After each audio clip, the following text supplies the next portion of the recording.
Ya, shalom. Apa kabar? Luar biasa. Berarti lagi nggak ada masalah? Siapa yang lagi ada masalah? Yang tidak ada masalah siapa? Saya doakan supaya ada. Ya, supaya iman kita semakin bertambah teguh di dalam Tuhan. Terima kasih buat Bapak Gembala dan seluruh jemaat, ya, bahkan pengerja yang sudah mempercayakan pelayanan ini kepada saya. Ya, luar biasa saya bisa berada di tempat ini semua karena anugerah Tuhan. Saya 2 hari ini baru pulang dari Israel, Bapak Ibu. Ya, memang capek, dan hari ini saya ada di sini. Besok pagi saya harus terbang ke Makassar. 3 hari saya pelayanan di Makassar. Dari Makassar saya langsung ke Manado. 3 hari ada seminar di Manado. Pulang di Jakarta 2 hari saya terbang ke Australia. 2 minggu di sana. Semua ya karena anugerah Tuhan, dan saya percaya, saya bilang sama Tuhan, selama saya diberikan kesehatan, kekuatan, saya mau melayani Tuhan. Karena apa yang terbaik di hidup ini, saudara, hanyalah ketika kita melayani Tuhan. Bapak Ibu, ya, ada satu pengalaman yang luar biasa, dan ini pelayanan pertama saya sejak saya pulang dari Israel. Jadi Bapak Ibu mendapat berkat yang pertama. Ya, haleluya. Kemarin kami ya berangkat ke Israel, beberapa juga dari Semarang. Ya, saya nggak tahu malam ini datang atau tidak. Ya, tadinya saya karena ada permintaan buat ke Israel itu pas Lebaran. Karena kami ini tidak bisa berangkat kalau bukan Lebaran, kami ada pekerjaan. Jadi saya suruh ya coba di travel hitungin berapa. Waktu keluar harganya cukup tinggi Bapak Ibu, karena memang high season ya, tiket pesawat mahal, semuanya mahal. Tapi saya bilang sama suami, nggak apa-apa. Ya, kita berangkat 1 bus aja cukup ya, yang mau aja, karena memang banyak orang tidak bisa ke Israel kalau bukan Lebaran. Begitu dibuka pendaftaran, hanya lewat mesbah doa di channel YouTube saya. Ngomong-ngomong, ada yang belum subscribe channel YouTube saya? Sudah semuanya? Yang belum tolong subscribe ya, Debbie Basjir TV. Jangan lupa komen dan share. Bapak Ibu, akhirnya saya bilang sama suami, nggak apa-apa, 1 bus 30 orang aja kita berangkat. Ternyata ketika dibuka pendaftaran lewat mesbah doa, belum sebulan yang daftar sudah 100 lebih. Karena tiket pesawat tidak ada, akhirnya kami tutup di 116 ya. Tapi ternyata ada kesalahan dari pihak travel, jadi 5 orang ini terpaksa harus batal berangkat yang untuk bisnis kelas karena tidak ada tiket. Mereka tidak mau karena mereka bilang, kami kan sudah DP dari awal-awal, ternyata bisnis kelasnya kurang sampai di Muscat. Jadi ya udah, jalan keluar yang lain, harus 5 orang ini berangkat pakai pesawat sendiri. Saya tanya 5 orang ini mau berangkat sendiri nggak? Kalau nggak ada Bu Devi, kami nggak mau. Jadi saya jadi tunggal. Saya harus berpisah dengan suami dan anak-anak saya. Dan itu nggak pernah terjadi. Saya berangkat ke Israel selalu bareng sama keluarga, sama suami dan rombongan besar. Tapi ya sudah, terpaksa kami berangkat duluan tanggal 17. Kami terbang ya sampai di Jordania, lalu kami bermalam dulu di Muscat 1 hari. Rencana besoknya kami akan ketemu rombongan besar di Jordan. Ketika dari Jakarta, rombongan yang 100 lebih orang ini sudah berada di Bandara Soekarno-Hatta, sudah masuk ke pesawat Bapak Ibu. Sudah masuk ke pesawat, tiba-tiba ketika pesawat itu sudah mundur, siap untuk take off, ada seorang peserta saya itu muntah-muntah. Tiba-tiba dia perutnya sakit luar biasa, dia keringat dingin, dia tumpah-tumpah. Akhirnya suaminya panggil pramugari, Mbak, tolong istri saya ini muntah-muntah. Pramugari lapor ke pilot karena lihat ibu ini sudah keringetan. Ibu bisa berangkat nggak? Dia nggak bisa menjawab karena dia udah lemes. Lalu sementara dipindahkan ke bisnis kelas supaya bisa tiduran. Ternyata tidak membaik, semakin parah, dia kesakitan luar biasa. Akhirnya pilot datang, pramugari datang, lalu diputuskan pesawat itu kembali lagi ya untuk menurunkan ibu ini. Akhirnya ditanya, beberapa waktu ditunggu, ibu gimana? Ibu bisa berangkat nggak? Ya, Masih ditunggu beberapa saat, tapi dia nggak bisa berangkat. Dia bilang, saya benar-benar kesakitan. Ditunggu beberapa waktu, nggak lama kemudian pilotnya datang lagi nanya ke suaminya, Pak, Bapak harus kasih keputusan. Bapak mau turun sama ibu atau kita nih nggak bisa tunggu ya, karena kami harus segera lepas landas. Ya, suaminya bilang, Pak pilot, saya juga manusia biasa. Saya nggak bisa kasih keputusan kalau melihat istri saya seperti ini, tapi kami mau berangkat. Dia bertiga saudara, lumayan 150 juta sudah bayar 3 orang. Ya nggak rela turun juga, tapi karena didesak, dimarahin, ya nggak bapak ibu, rugi nggak turun, rugi 150 juta nanti. Karena didesak, pilotnya bilang, Bapak harus kasih kami keputusan. Suaminya bilang, saya bukan Tuhan Pak, tapi saya harus tunggu istri saya sembuh. Ya oke, saya kasih waktu 10 menit lagi. Akhirnya ditunggu saudara, hampir kira-kira ya 20 sampai hampir 30 menit mereka nunggu. Lalu pilotnya bilang, ya sudah kita nggak bisa nunggu, pintunya harus dibuka, ibu turun, jangan mengorbankan penumpang yang lain. Waktu suaminya bilang oke, kami turun, tiba-tiba istrinya itu merasa sakitnya itu diangkat, hilang. Lalu dia merasa sembuh, dia bilang, aku sembuh Pak, kita berangkat. Suaminya bilang, yakin? Yakin. Ya udah kita berangkat, iya. Lalu diumumkan ke pilot, Pak berangkat, pramugari berangkat, oke. Ketika pesawatnya mau mundur kembali ke landasan pacu ke take off, saudara, pesawatnya mendadak mati. Jangan ketawa dulu, enak aja. Ini pengalaman yang menegangkan. Ini tidak lucu Bapak Ibu. Tolong dibedakan antara cerita lucu dan menegangkan. Ini orang Semarang ini lucu ya. Ini cerita menegangkan, kok malah ketawa loh. Tiba-tiba waktu pesawat mundur, suami saya bilang, saya baru kali itu melihat ya, saya dan suami ini hidup kami ini setengah di pesawat. Dia bilang, tapi baru kali itu saya melihat pesawat itu tiba-tiba mati mesinnya, lampu mati, AC mati, mesin mati. Dicoba starter nggak bisa. Lalu akhirnya ditunggu, dicoba nggak bisa. Tiba-tiba keluar pengumuman, dinyatakan bahwa pesawat error system. Wow nggak?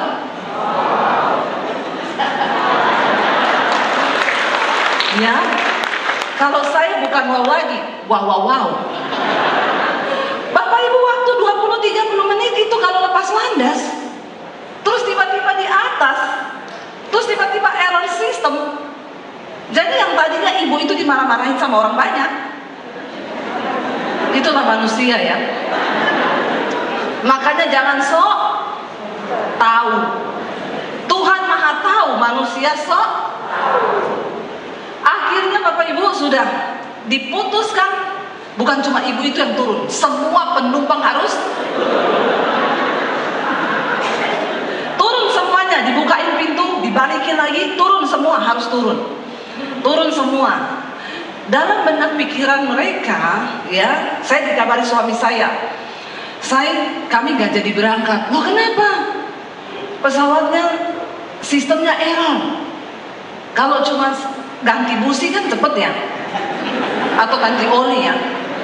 Tapi ini sistem komputerisasinya error. Jadi harus didatangkan mekaniknya itu dari Muscat. Tidak bisa pakai mekanik Indonesia yang mengerti dari sana. Untuk menunggu mekanik itu datang, dia harus datang besok siangnya jam 1.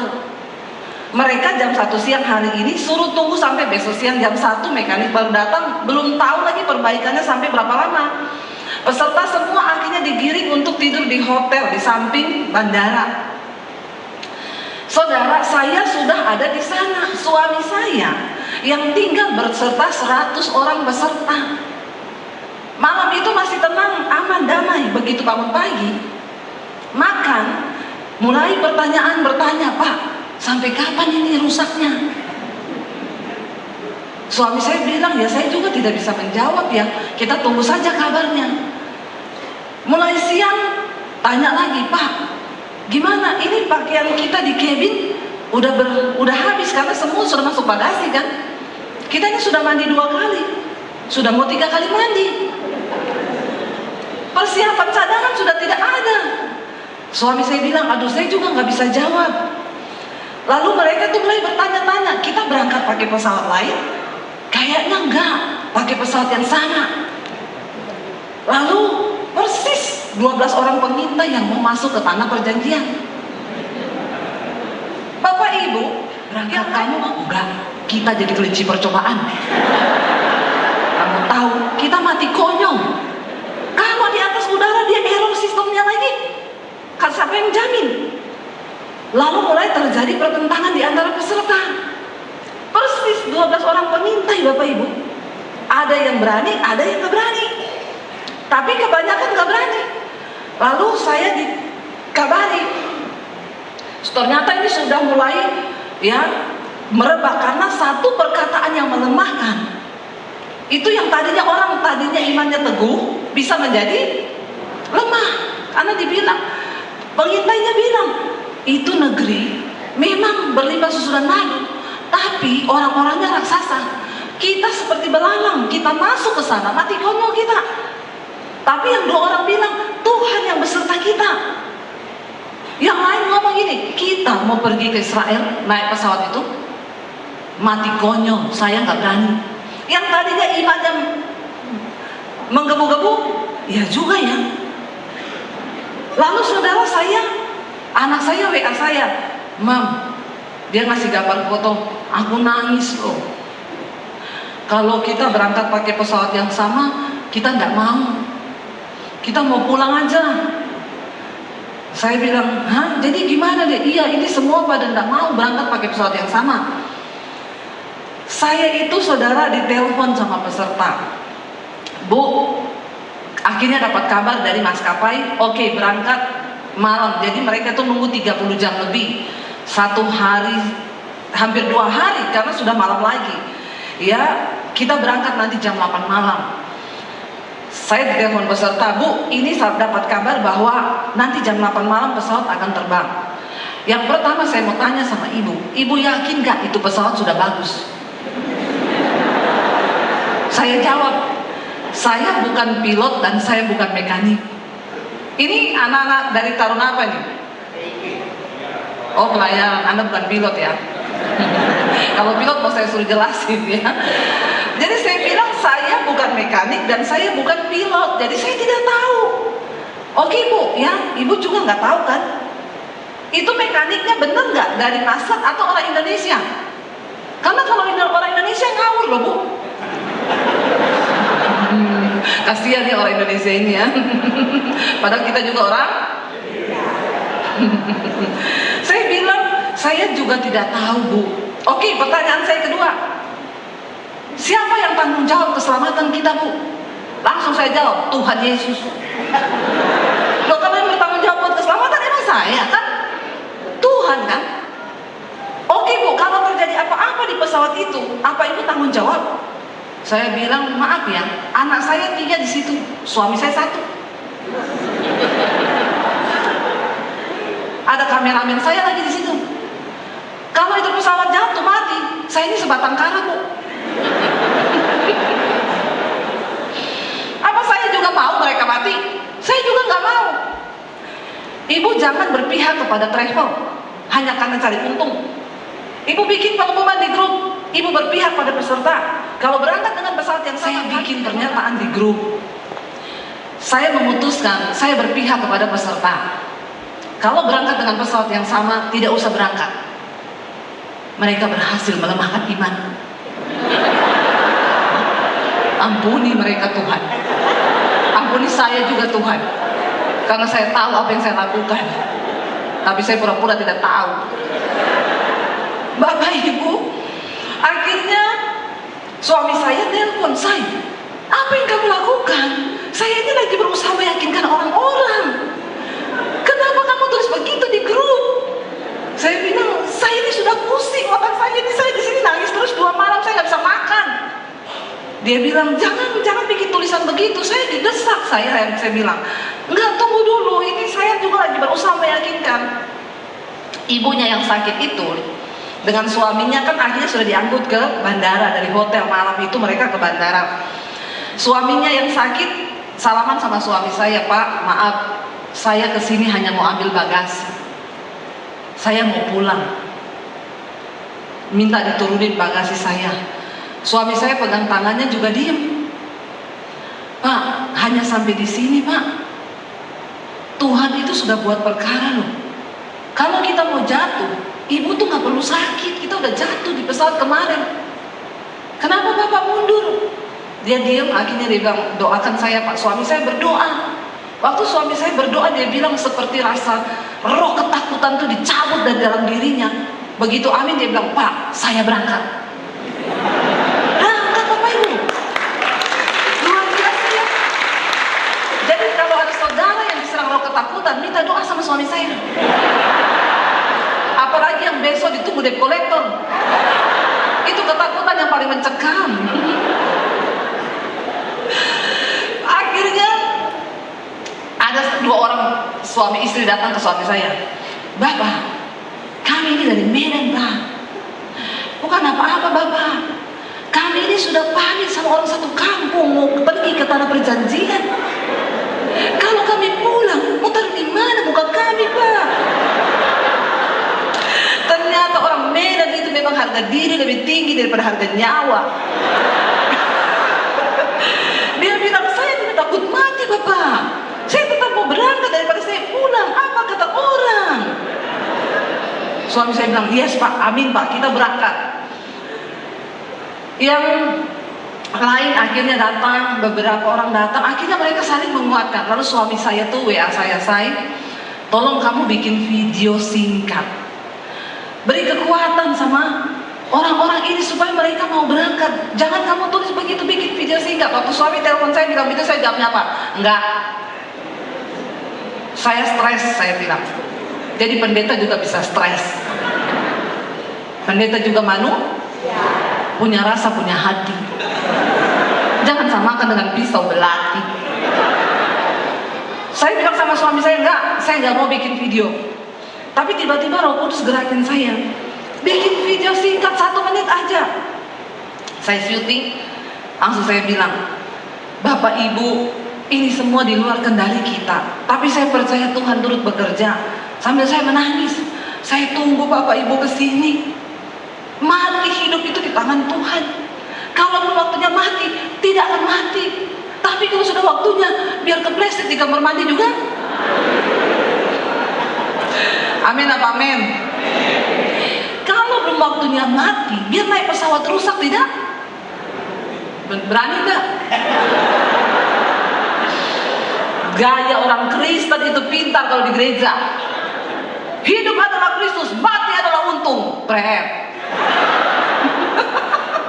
Begitu diuji, ciut nyali semua. Akhirnya saya bilang, saya tunggu Bapak Ibu datang ke sini. Yang tadinya penakut ngomong ke suami saya, Pak, saya berani. Saya lihat videonya Ibu Dewi. Ibu sudah tunggu kita Pak, kita berangkat. Ada yang datang sama suami saya, Pak, imanku cuma 10% Pak. Saya titip selebihnya kepada Bapak.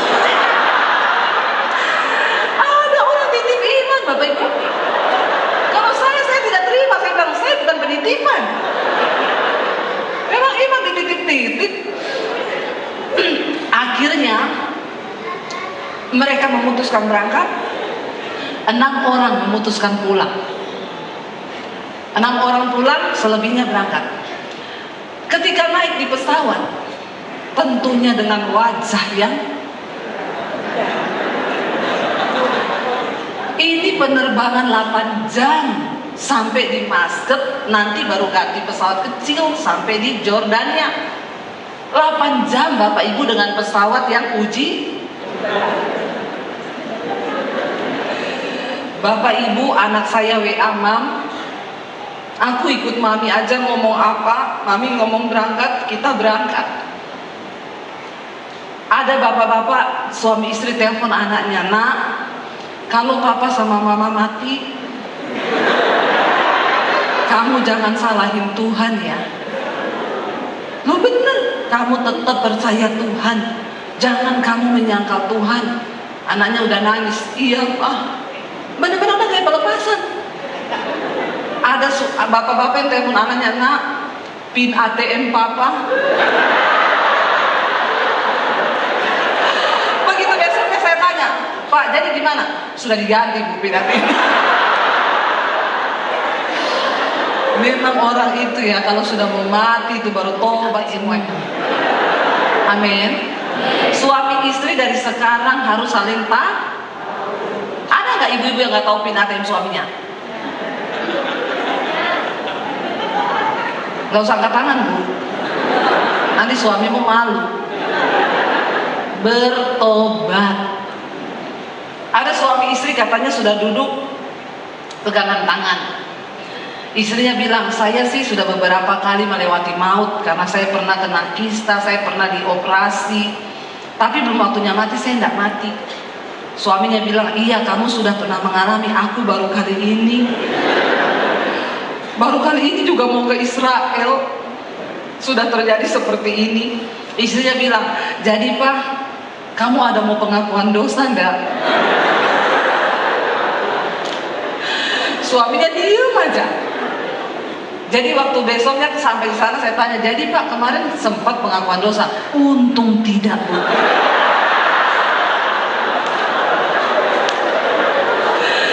Coba Bu, kalau saya sudah pengakuan dosa, Bu, mungkin saya sekarang mati disalibkan istri saya.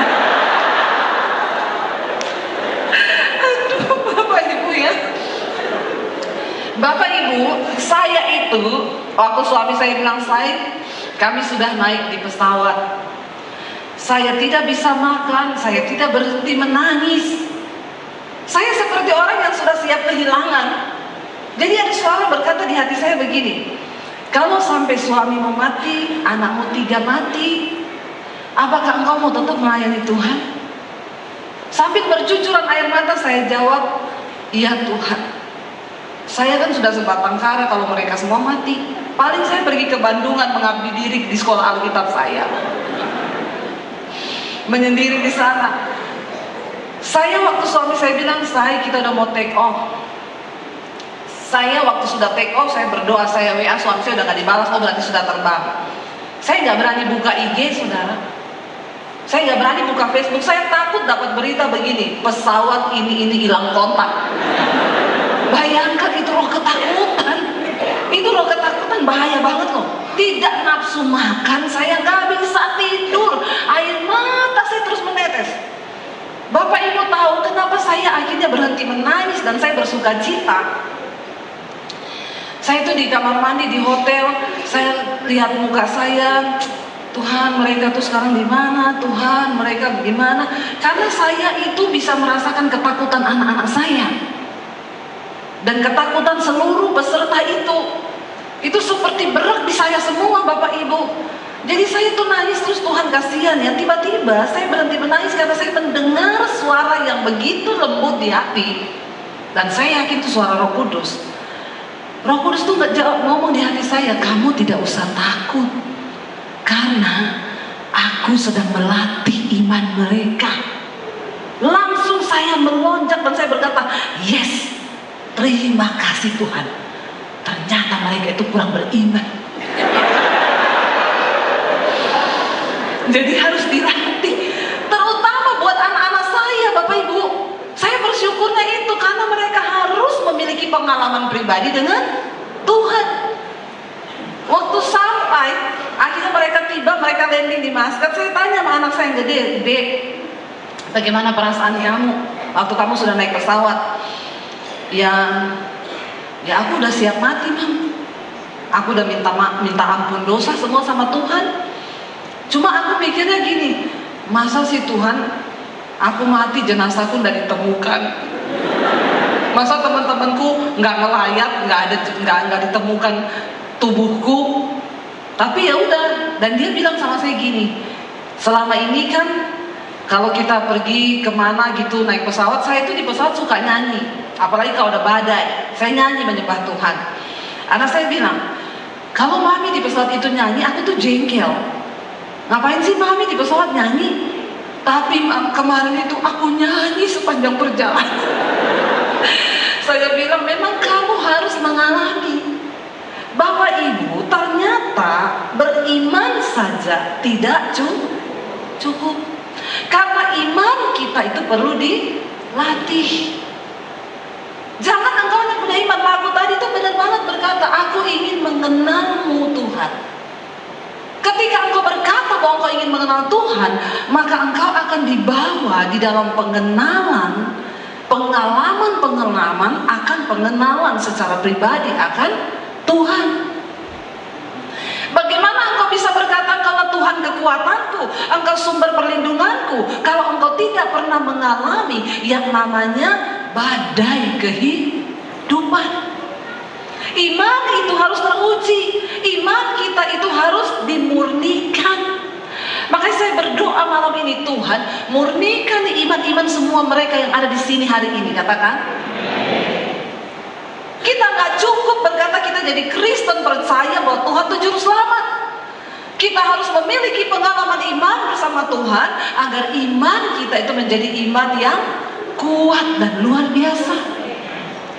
Banyak orang berkata, ya Bu Dewi itu luar biasa ya pelayanannya, pengalamannya. Kenapa saya menjadi luar biasa? Karena waktu saya mengenal Tuhan Yesus, saya dibawa di dalam proses yang begitu luar biasa. Saya terima Tuhan Yesus tahun 95, papi saya haji, nama saya Debbie Basir. Tapi saya nggak ada hubungan sama Abu Bakar Basir. Tidak pernah berpikir jadi pendeta. Saya ini dulu sebelum bertobat pelatih senam aerobik, makanya gayanya begini. Nggak ada tampang pendeta saya. Dan saya nggak pernah kepikiran untuk jadi pendeta. Saudara lulus SMA, ya saya mengalami perjumpaan pribadi dengan Tuhan Yesus. Ketika itu saya mau bunuh diri. Ya, karena saya mengikuti jalan dunia, saya jatuh dalam banyak dosa. Iblis datang, hidupmu gak berarti, mati aja, bunuh diri aja, masa depanmu udah hancur. Dan saya berpikir, ya yang terbaik itu bunuh diri. Tetapi di saat itu Tuhan Yesus datang secara pribadi. Kenapa dia datang? Karena saya berkata, Tuhan, apakah engkau itu benar-benar ada? Kalau engkau itu ada, siapa engkau sebenarnya? Tunjukkan dirimu kepada saya. Saya ini hanya ciptaanmu yang kecil, tapi saya ingin mengenal engkau. Sebelum saya mati bunuh diri, saya pengen ketemu Tuhan. Saya menantang Tuhan hari itu. Kenapa engkau ciptakan saya cuma dipukulin papi saya? Tapi Tuhan akhirnya datang kepada saya secara pribadi. Dan ketika dia datangi saya secara pribadi malam itu, hidup saya mengalami titik balik. Saya mengenal Yesus secara pribadi. Nggak ada pikiran bunuh diri. Yang ada dalam benak saya harus kenal siapa Yesus itu. Malam itu saya dijamah Tuhan, saya nangis berjam-jam di kamar. Akhirnya besoknya saya nggak ada pikiran bunuh diri. Yang ada di benak saya harus kenal Yesus. Saya pergi ke gereja. Saya cari gereja, saya pakai baju senam dari rumah. Sampai di gereja, saya bilang sama orang gereja, sama pengerja, saya bukan orang Kristen, tapi saya pengen kenal Yesus. Saya dikasih Alkitab. Saya bawa pulang Alkitab. Saya baca Alkitab 1 hari 6 sampai 7 jam. Saya baca di kamar mandi, di kamar, karena saya takut ketahuan papi saya. Karena sejak saya masih kecil saya sudah diwanti-wanti, jangan berteman dekat sama orang Kristen. Apalagi jatuh cinta sama laki-laki Kristen. Kalau kamu sampai menikah sama orang Kristen, dengar ya, lebih baik papi masuk penjara, papi bunuh kamu daripada kamu bikin malu keluarga. Jadi saya nggak pernah berani jatuh cinta sama laki-laki Kristen. Padahal yang ganteng-ganteng itu cowok Kristen yang bertobat. Gak bertobat sama aja mirip setan. Bapak Ibu, akhirnya saya mengalami perjumpaan pribadi dengan Tuhan. Dia mengubahkan saya, paradigma saya, cara pandang saya. Lalu saya mulai mencari pengenalan akan Tuhan itu. Rasul Paulus berkata, yang aku inginkan adalah berada di dalam Kristus, bukan dengan kebenaranku, tapi dengan kebenarannya. Karena itu apa yang dahulu merupakan keuntungan bagiku, sekarang ku anggap rugi. Karena pengenalan akan Yesus Kristus Tuhan itu lebih berguna daripada segala-galanya, kata Rasul Paulus. Amin. Setiap hari saya baca Alkitab. Saya baca Alkitab, saudara. Saya pengen kenal siapa Tuhan. Apa yang terjadi? Saya mulai berubah. Semua orang yang berjumpa dan mengalami pengenalan secara pribadi akan Yesus, hidupnya pasti berubah. Apa tanda orang mengenal Tuhan secara pribadi? Hidupmu berubah. Yang dulu merokok gak merokok lagi. Yang dulu bersinah sekarang gak bersinah lagi. Yang dulu homo sekarang gak homo lagi. Yang dulu lesbi sekarang gak lesbi lagi. Yang dulu narkoba, sekarang gak narkoba lagi. Yang dulu suka marah-marah, sekarang sukanya nyanyi-nyanyi. Amin. Itu tanda engkau mengalami Tuhan secara pribadi. Engkau perlu berjumpa dengan Tuhan secara pribadi. Bagaimana caranya? Punyalah sebuah kerinduan. Aku pengen kenal Engkau Tuhan. Siapa Engkau sebenarnya? Lalu engkau mulai cari, ada usaha untuk engkau mulai cari Tuhan. Jangan kayak ada anak muda saudara, dia itu pemabok. Tiap hari mabok, dia nggak mabok minum, mabok narkoba. Pendetanya ngomong, kamu itu harus ketemu Tuhan secara pribadi. Bertobat, dia bilang, kecuali Tuhan itu datang sama saya secara pribadi, baru memang saya mau ke gereja, saya mau bertobat. Atau kali dia pulang dalam keadaan mabok, tiba-tiba di kamarnya ada asap, tiba-tiba ada kakek tua muncul berjanggut putih. Dia bilang, Tuhan, engkau gak itu? Kakek itu bilang, bukan, aku anggur cap orang tua. Kenapa Bapak Ibu? Orang mabok, dia gak bisa ketemu Tuhan. Kalau engkau pengen ketemu dia secara pribadi, punyalah kerinduan untuk bertobat, cari Tuhan. Amin. Jangan sampai anggur cap orang tua yang datang. Ya, dan akhirnya saya mulai berubah. Firman Tuhan yang saya baca itu mengubahkan saya. Dulu saya kalau pulang malam, pulang jam 2 malam, ditutup pintu pagar, digembok, saya panjat tiang antena break-breaknya papi saya orari. Begitu besoknya saya mau panjat lagi, disiram oli. Nggak ada yang bisa mengubah saya waktu itu. Dipukuli orang tua, ya dihajar, saya makin tambah buat. Kalau dipukulin, saya bilang, bikin mati aja saya. Saya juga gak pernah minta lahir. Tapi Tuhan sanggup mengubahkan manusia. Ibu-ibu, ketika anakmu nakal, jangan kau pukulin. Doakan supaya dia berjumpa dengan Tuhan secara pribadi. Dosa itu akan menghancurkan kehidupanmu. Dengar anak-anak muda di sini. Ya, terutama buat taruna-taruna. Engkau adalah masa depan bangsa. Tinggalkan dosa. Ya, kita terus berdoa di mesbah doa supaya bangsa Indonesia dibersihkan, para pejabat-pejabat dibersihkan. Karena kebenaran itu akan mengangkat derajat bangsa, tapi dosa itu adalah noda bagi bangsa. Kalau engkau ingin lihat masa depanmu diberkati Tuhan, jangan engkau hidup di dalam dosa. Buang persinahan, percabulan, rokok, minuman keras yang akan menghancurkan hidup. Itu hanya tawaran-tawaran palsu dari dunia. Ya, lagian sekarang bukan zamannya nakal, sekarang zamannya tobat. Amin. Baru mau nakal, kasihan deh lu. Ya, akhirnya saya mulai mengalami perubahan hidup. Saya terus berubah, Tuhan ubahkan semuanya. Sampai akhirnya 1 tahun saya sembunyikan iman saya. Akhirnya kakak saya nomor 1 tahu. Dia bilang gini, Debbie, saya tahu kamu ke gereja. Saya kan lapor papi kamu. Kalau kamu gak berhenti ke gereja, ya, saya lapor papi, kamu bisa dibunuh, kata kakak saya. Saya bilang, Tuhan, kalau sudah waktunya saya harus ngomong, sudah 1 tahun, biar saya ngomong kepada keluarga saya, beri saya kekuatan. Saya puasa, saudara. Ketakutan terbesar dalam hidup saya adalah harus ngomong Yesus di depan papi saya. Tidak main-main, papi saya tuh punya pedang panjang di bawah kolong tempat tidur 1,5 meter.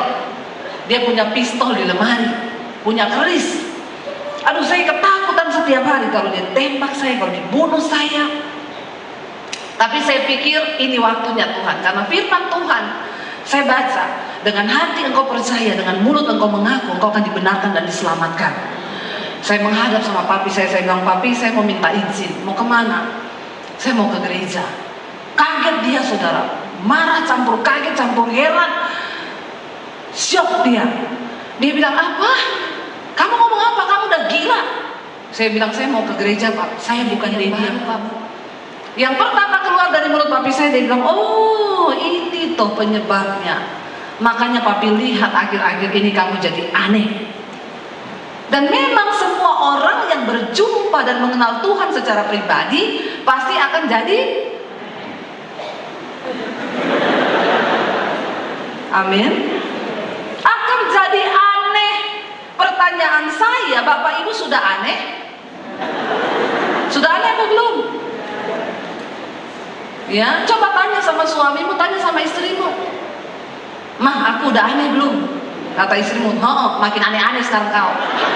Nah, itu lain cerita.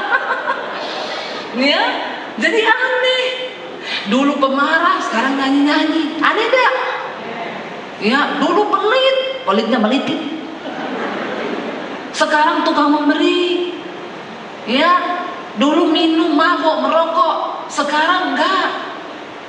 Ada perubahan hidup yang akan kita alami ketika kita berjumpa secara pribadi dengan Tuhan.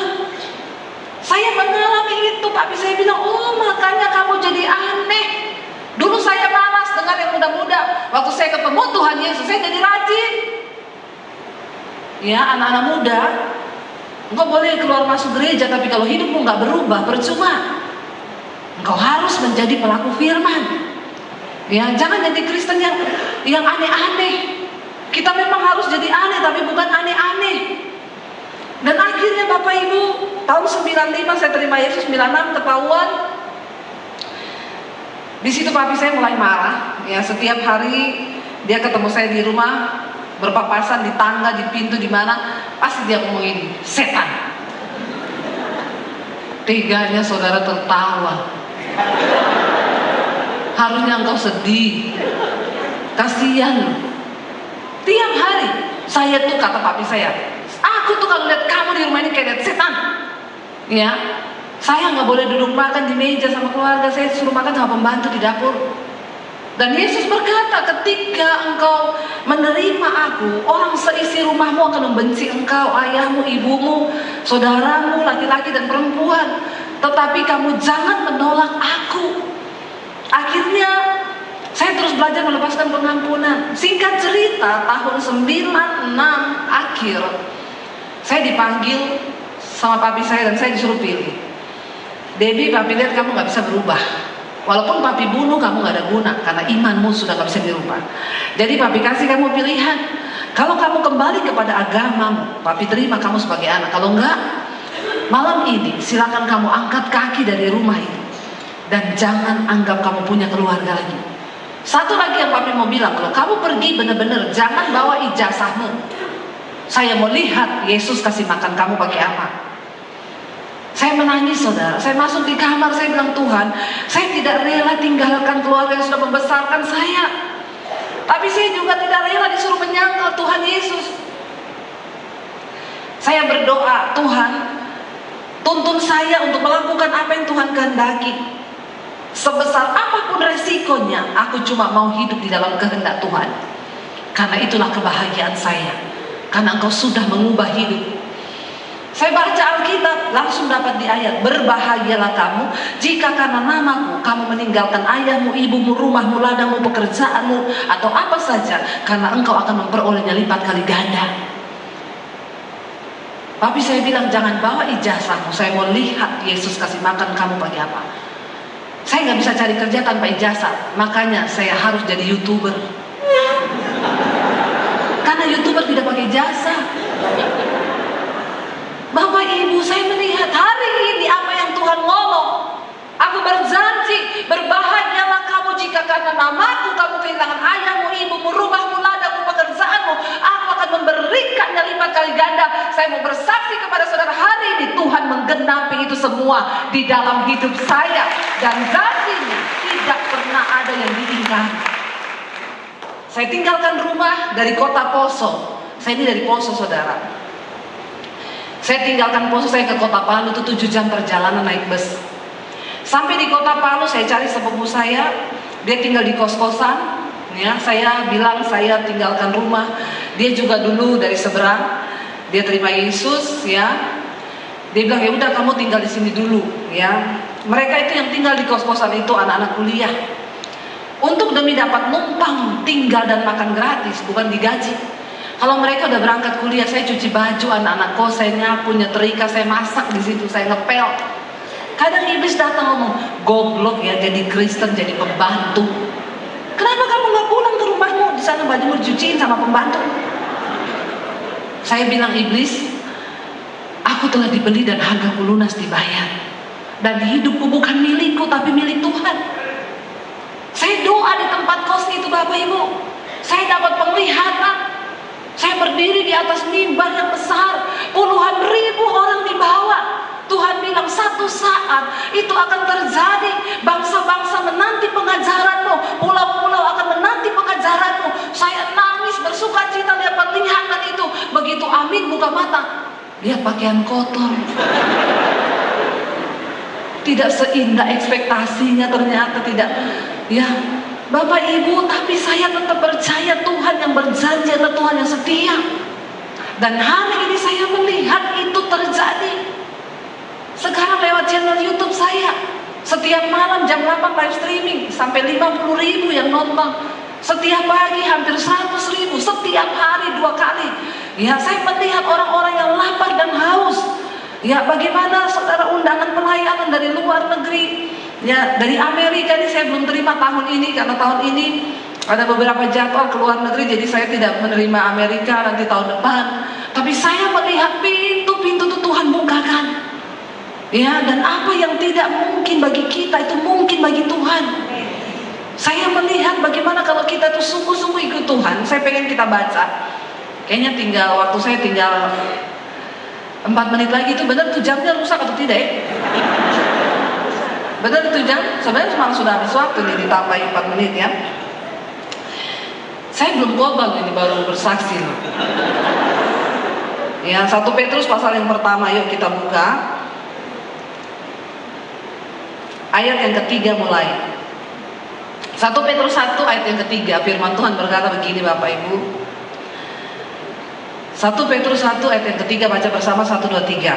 Terpujilah Allah dan Bapa Tuhan kita Yesus Kristus, yang karena rahmat-Nya yang besar telah melahirkan kita kembali oleh kebangkitan Yesus Kristus dari antara orang mati kepada suatu hidup yang penuh pengharapan. Ayat 4, untuk apa? Untuk menerima suatu bagian yang tidak dapat binasa, yang tidak dapat cemar, dan yang tidak dapat layu, yang tersimpan di sorga bagi kamu.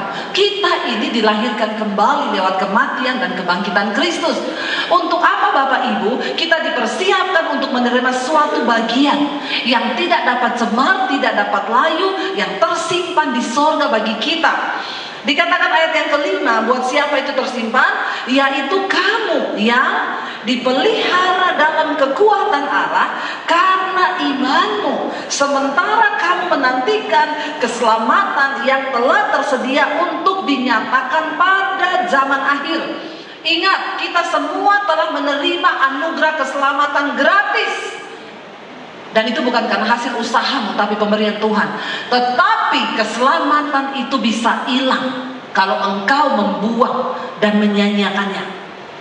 Karena itu ayat ini berkata, kita sedang